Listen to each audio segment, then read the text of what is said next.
Il est fort possible que nous sentions monter en nous des résistances à l'idée de lire et méditer les récits de la Passion.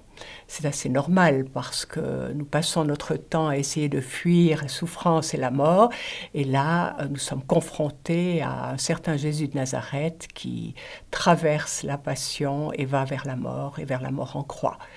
Et puis, il y a tous ces souvenirs qui encombrent notre mémoire, ces images sentimentales du crucifié, ces chemins de croix avec une insistance sur le côté morbide de la souffrance que traverse le Christ.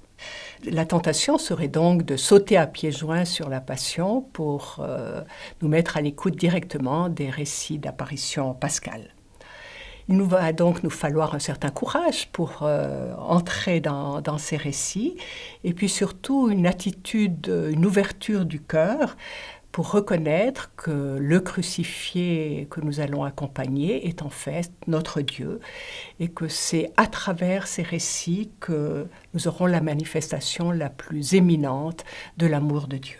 Aujourd'hui, nous n'allons pas lire un texte précis de la Passion. Je voudrais vous proposer quelques éléments d'introduction pour faciliter la lecture des cours suivants. Dans un premier temps, nous nous demanderons comment le Christ, qui a passé sa vie à aimer, à servir les hommes, se retrouve victime d'une telle condamnation. Comment en est-il arrivé là ? Dans un deuxième temps, nous nous interrogerons sur le type de texte. Dans un troisième temps, nous survolerons l'ensemble de la Passion selon saint Marc pour en repérer la construction et la dynamique. Et puis, finalement, nous essaierons de voir dans quel état d'esprit nous sommes invités à aborder ces textes. Comment Jésus en arrive-t-il à la Passion ? Il faudrait évidemment relire tout l'évangile de Marc pour bien repérer la montée de l'hostilité. En fait, elle commence très tôt. Déjà en 3,6, Jésus a guéri un homme à la main paralysée le jour du sabbat, et il déchaîne du fait même ses opposants qui décident déjà à ce moment, donc au tout début de son ministère, de l'éliminer. Pendant tout son ministère en Galilée, l'opposition monte, non pas de la part des foules, mais de la part des représentants, des scribes, des pharisiens. Et les conflits se précisent, si bien que dès 8,31, Jésus annonce à 3 reprises sa mort et sa résurrection. Et tout s'aggrave lors de son entrée à Jérusalem, en particulier lorsqu'il va au temple pour en chasser les vendeurs, si bien que les grands prêtres décident qu'ils vont l'éliminer, mais il y a constamment la crainte de la foule qui, elle, est favorable à Jésus. En racontant la parabole des vignerons homicides au chapitre 12, Jésus met en quelque sorte le feu aux poudres puisqu'il donne à entendre à ses adversaires qu'ils sont ceux qui vont éliminer le Fils et que la vigne va leur être enlevée. Si bien que dès 14,1, nous sommes toujours évidemment à Jérusalem, les grands prêtres et les scribes cherchent comment arrêter Jésus, par ruse, nous dit Marc, pour le tuer. Jésus est donc de plus en plus conscient de la mort qui l'attend, et il interprète du reste l'onction de Béthanie comme une anticipation. Cette femme a parfumé son corps, dit-il, pour son ensevelissement. Les choses ensuite se précipitent. Judas prend contact avec les grands prêtres pour leur livrer Jésus. Et nous arrivons à l'épisode de la scène, qui est extrêmement important, l'institution de l'Eucharistie, car il est comme le porche d'entrée dans les récits de la Passion. Jésus anticipe au cours d'un repas, qui chez Marc est un repas pascal, de manière symbolique le don qu'il va faire de manière réelle à la croix, c'est-à-dire le don de tout lui-même. Ici, il le fait à travers la médiation du pain et du vin. À la croix, il le fera de manière visible et repérable. Et le récit de la scène est capital pour notre compréhension de la Passion, parce que Jésus dit que ce don est en notre faveur. Que le don de lui-même est fait pour nous, et il ne faudra pas que nous perdions de vue cette perspective tout au long de notre lecture, car les récits de la Passion remportent les faits, mais sans une interprétation explicite de ces faits, si bien que ce qui est raconté, qui est sordide, peut nous amener à nous demander quel sens cela peut bien avoir. Après l'institution de l'Eucharistie, départ pour le mont des Oliviers en 1427, et c'est l'occasion pour Jésus d'annoncer à ses apôtres que tous trébucheront, ce qui donne l'occasion évidemment à Pierre de protester et d'assurer de sa fidélité intangible. Et les autres disciples se disent aussi prêts à mourir avec le Christ. Nous avons donc un climat d'hostilité allant en grandissant et on pressent qu'à moins de fuir, Jésus va vers la mort et que parallèlement, ses disciples sont pleins de bonnes intentions dans l'accompagnement qu'ils veulent lui offrir. Si j'en viens maintenant au texte de la Passion, la Passion racontée, Marc écrit vers la fin des années 60 et son récit de la Passion est le plus ancien que nous possédions. Mais il faut savoir qu'avant d'avoir ces textes écrits, il y a eu évidemment des récits oraux et que très vite, la mort et la résurrection du Christ sont devenus le cœur de la prédication chrétienne. C'est par exemple le cas dans les discours des Actes des Apôtres. Il s'agit d'annoncer que le Christ qui a été mis à mort a été ressuscité. Ensuite, je pense particulièrement aux lettres de Paul qui sont antérieures à la rédaction des évangiles. Paul ne rapporte pas les événements de la Passion, mais le sens de la Passion pour la vie chrétienne, et il y fait beaucoup d'allusions. Je pense par exemple quand il rapporte le plus ancien credo que nous ayons dans le Nouveau Testament, au chapitre 15 des Corinthiens, où je pense par exemple, pour prendre un autre genre littéraire, à l'hymne que nous trouvons au chapitre 2 de l'Épître aux Philippiens, où tout l'itinéraire du Christ est évoqué, depuis son incarnation jusqu'à sa mort en croix, et la réponse du Père qui l'exalte. Mais je voudrais surtout souligner les effets de la Passion pour la vie chrétienne que Paul et les autres auteurs du Nouveau Testament mettent en évidence. Je m'en tiens à un verset qui se trouve en Galates 2,20. « Le Fils de Dieu m'a aimé et s'est livré pour moi ». On pourrait presque traduire « Le Fils de Dieu m'a aimé au point de se livrer pour moi ». Voilà, avec les récits de la Passion, nous quittons la tradition orale et nous avons affaire maintenant à une tradition narrative. Et là, ce sont surtout les faits qui vont parler. Il faut que nous réalisions que ces écrits le sont bien après Pâques, que donc la communauté chrétienne croit que le Christ est ressuscité, et que nous n'avons pas affaire à un simple reportage ou à un simple compte-rendu des événements. L'issue est connue, elle est victorieuse, c'est la résurrection, et elle va rejaillir sur la compréhension de la Passion.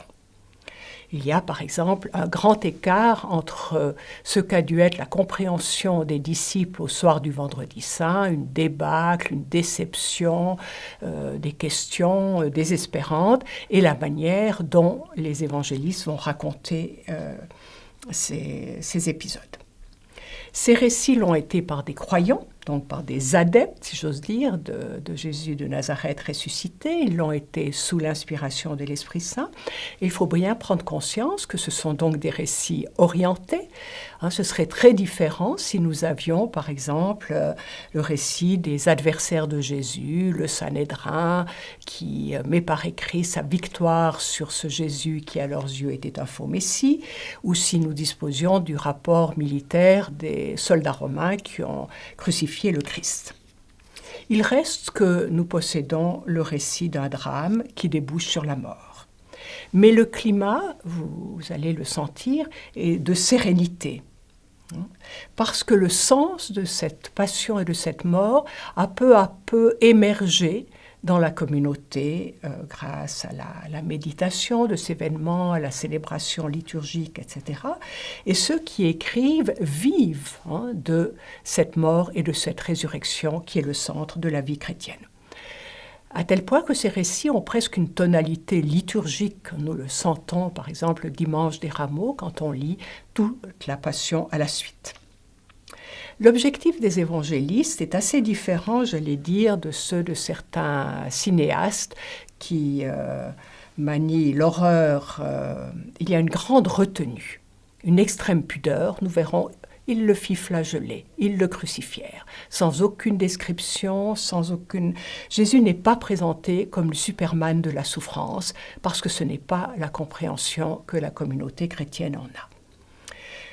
Les évangélistes nous invitent à contempler le Christ dans son chemin douloureux, allant au bout de son service, mais par amour pour nous. Et notre point de vue ne sera pas celui de l'historien qui se demande si les choses se sont réellement passées à tel endroit, tel jour et de telle manière, mais nous allons nous mettre à l'écoute de Marc. Comment Marc raconte, et nous découvrirons qu'il ne rapporte pas que des faits bruts, mais en même temps, comme en filigrane, il nous offre comme une interprétation, mais très discrète, des événements, et il nous offre une christologie, une compréhension du Christ et de sa mission. Et cela, nous le repérons à travers les épisodes qui sont retenus par l'évangéliste. Comment sont-ils racontés, avec quel vocabulaire, avec quelle allusion à l'Ancien Testament. C'est tout cela qui va nous donner accès à l'interprétation de ces faits sordides en eux-mêmes.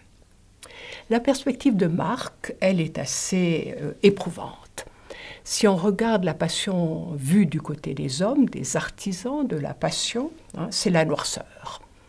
Il n'y a pas un être qui soit solidaire de Jésus. On voit l'homme trahir, renier, s'adonner à des violences physiques, à des caricatures de procès.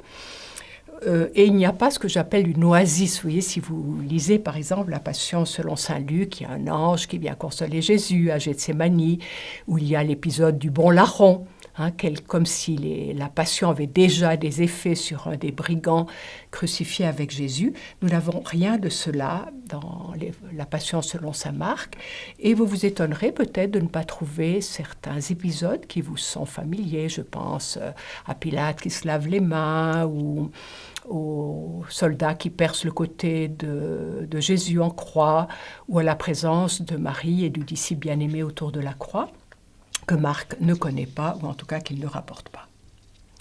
D'autre part, et j'emprunte ici une citation à un théologien qui a magnifiquement médité ces récits, le père Sesboué, qui dit qu'il s'agit pour nous de descendre dans toute l'épaisseur humaine et la profondeur divine du drame, en vivre avec lui son obscurité pour en découvrir progressivement la lumière.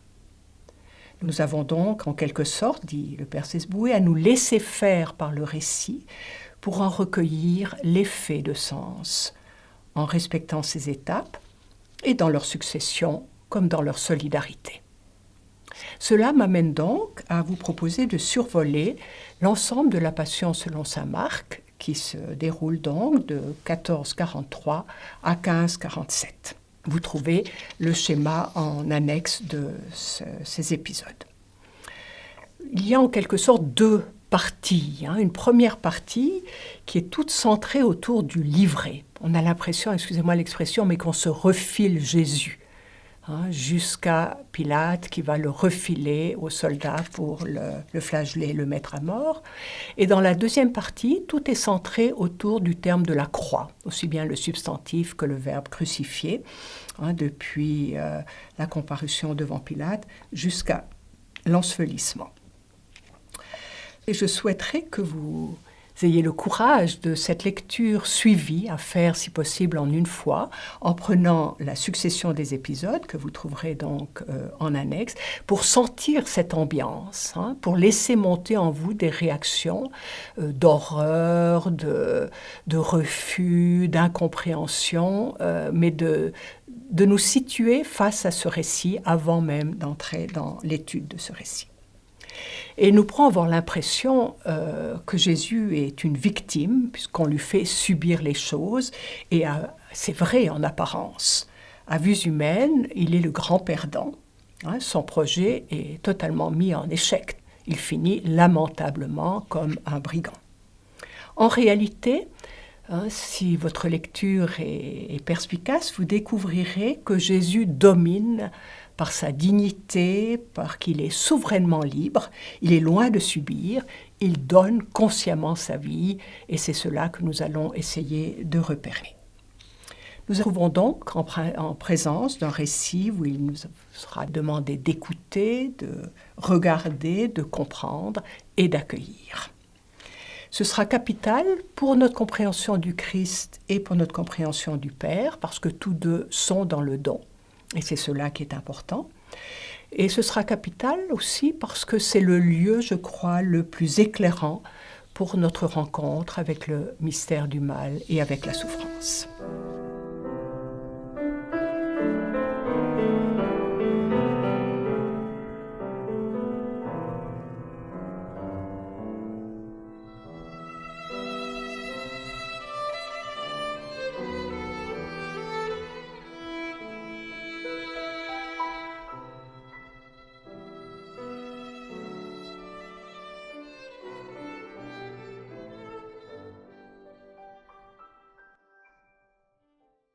Pour la prochaine fois, je vous suggère de lire 14, 32 à 50, les épisodes de Gethsémani et de l'arrestation de Jésus, et si possible, d'aborder toute la passion en une lecture suivie.